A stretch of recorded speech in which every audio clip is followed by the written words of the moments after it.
of last night. Now we turn our attention to the NFL season, which kicks off tomorrow. I need opening statements. Schrager, what are we watching for Sunday night, Ravens and Bills? Oh, it's Lamar and Josh Allen, and they give it to us in week 1. But I am looking at the Baltimore Ravens. They started off the season 0-2 last year, and they lost in Buffalo at the end in the playoffs in the divisional round. And Lamar did not play his best game. Can the Ravens start off the season with a statement win and show that they are truly going to be contenders to the Chiefs and Bills in the AFC this season? Yeah, what you're seeing there, they lost that game to KC. That's one thing. They lost this game to the Raiders week 2, and that may have haunted them the entirety of the year. Lewis, Friday night in Brazil, Chiefs Chargers. What are you watching? I'm watching pick number 32 of the 2025 draft. That being Josh Simmons, the starting tackle for the Kansas City Chiefs, who, quite honestly, Brett Veach, the general manager of the Chiefs, stole from the rest of the league, picking him that late in the first round, a guy who's probably going to be challenging for Pro Bowl berths this year, early in his career. He's got every tool imaginable. They are totally satisfied with the way he has looked in the preseason. They are ready to get it started and let him protect Patrick Mahomes' blindside. Obrigado, which is thank you in Portuguese. Dominique, Cowboys, Eagles, tomorrow night. What are you watching for? Yeah, I'm looking at the Eagles offense specifically. Last time they went to the Super Bowl and replaced their coordinators, their offense struggled early on, particularly with how to address the blitz. So I'm assuming with the Super Bowl championship under their belt and some more experience for their quarterback, they'll be comfortable, but adjusting to a new play caller and a little bit change in the play design, I think it's something to watch for. I think they'll be fine, though. All right, it's an interesting dynamic. Whenever a team wins a championship, they have a variety of options on how they choose to approach the following season. I want you to hear from both Nick Sirianni and A.J. Brown on how they're not looking in the rearview mirror anymore. How do you feel about the fact that even though it's banner night for you guys, the fans still have the standard of performing and winning at a high level? Yeah, I didn't know it was banner night. We won't be out for that. You know, I think from the outside, I think the city and everybody's been talking about it, but you know, this building has been locked in. You know, we put it at the bed long ago, and like I said, we just ready to go. You know, that's over with. So that's the way they've chosen to go about it. And Lewis, you have 2 reasons why you think it might just be the right approach. Yeah, look, because head coaches constantly are worried about 2 things in the NFL, and they're worried about it in particular at the start of a season. 1, having your season derailed by injuries.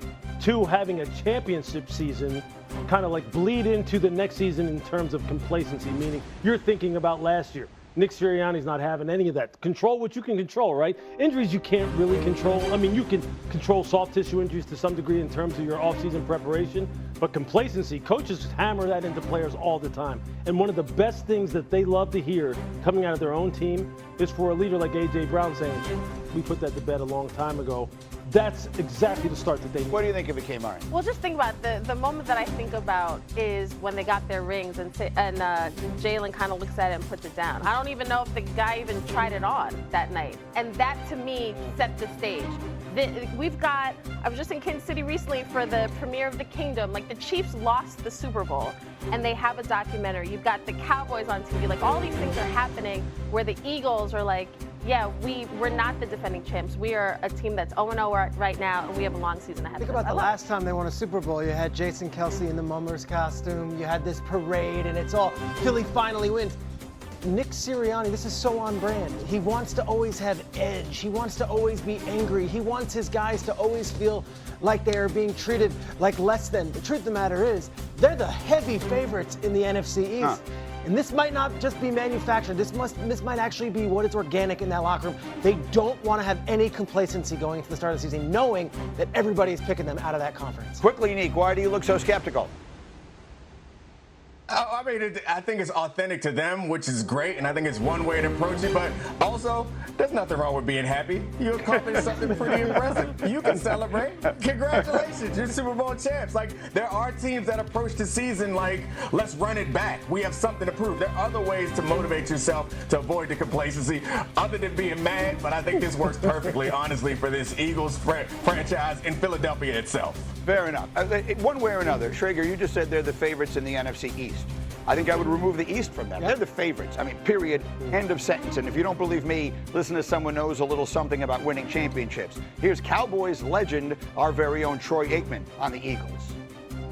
as someone who has won some Super Bowls, I do think, until proven otherwise, they're the team to beat. There's not much not to like about the Eagles. I do feel that they're the best in the NFC right now. As someone who's won a... I love it. I love it. He wouldn't look at the camera when he said it yet. I love that flex. Well, Nick, but it's the same point Nick just made. Like, there's nothing wrong with being happy. There's nothing wrong with making sure that the context of this conversation is, I won 3 Super Bowls, and thus what I'm about to say is important. Yes, there's nothing wrong with it if you're right, and he's right. Yeah. But is he? Are the Eagles, Louis Riddick, the team to beat? I would take out just the NFC. Are they the best team in football as this season begins? Yeah, I would have a hard time saying that they aren't as well, because of the fact that, look, offensively they return everyone basically. I mean, and they're loaded and they're motivated, and I think the approach that they're taking is another reason why I would take them against the field. Defensively, there's 2 questions I have. Number one, the depth of the defensive line, which we saw was really the driving force in the Super Bowl. And 2, obviously, the cornerback position opposite Quinyon Mitchell. What does Kelee Ringo look like? Is he going to be able to withstand the barrage that people are going to throw at him? Because they're going to say, hey, look, we're not going to go over here. This young man is a rookie, proved that we don't want to mess with him. We're going to mess with you. And can we mess with you before this pass rush gets to us? So guys like Nolan Smith, Jalen Hunt, they got to come up. But they have a history of coming up with guys who continually step in. So, yeah, I would still give them the title until proven otherwise.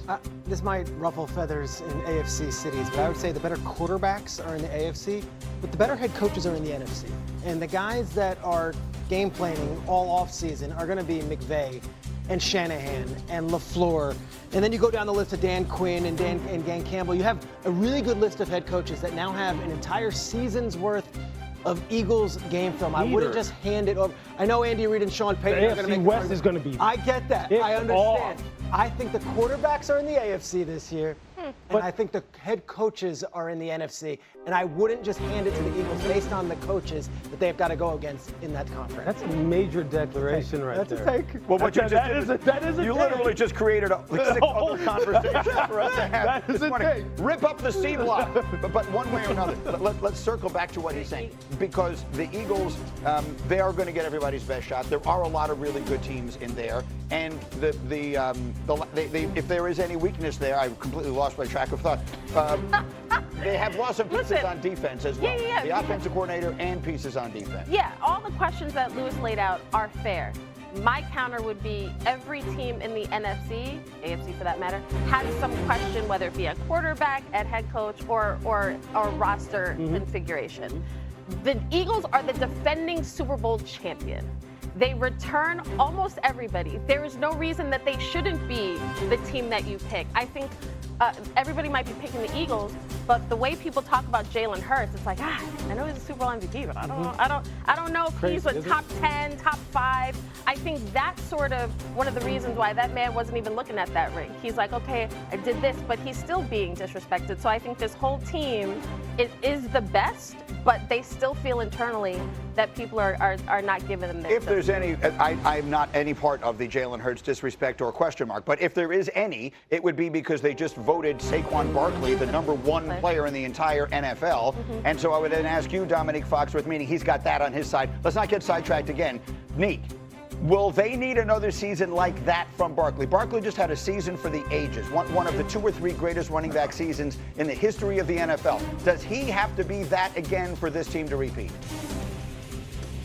No, he had almost 350 carries last year. You can't expect him to continue to carry that load, and I don't think that teams are going to enter these games anticipating that Saquon Barkley's not going to be a big factor. So I think teams will approach it. To Schrager's point, there will be game plan decisions made, and the talent differential between the Eagles and other teams is there, but it's still the NFL. These guys are still really good. I think there are scheme adjustments that they can make to put more pressure on the passing game, but the problem there is they got 2 of the best tackles in the league, 2 of the best receivers in the league, and a Super Bowl MVP at quarterback.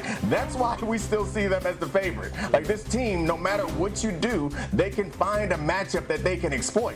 The question is, are you going to be able to make those plays? Because they're more talented than just about everyone, and they have the experience of going to and winning a Super Bowl.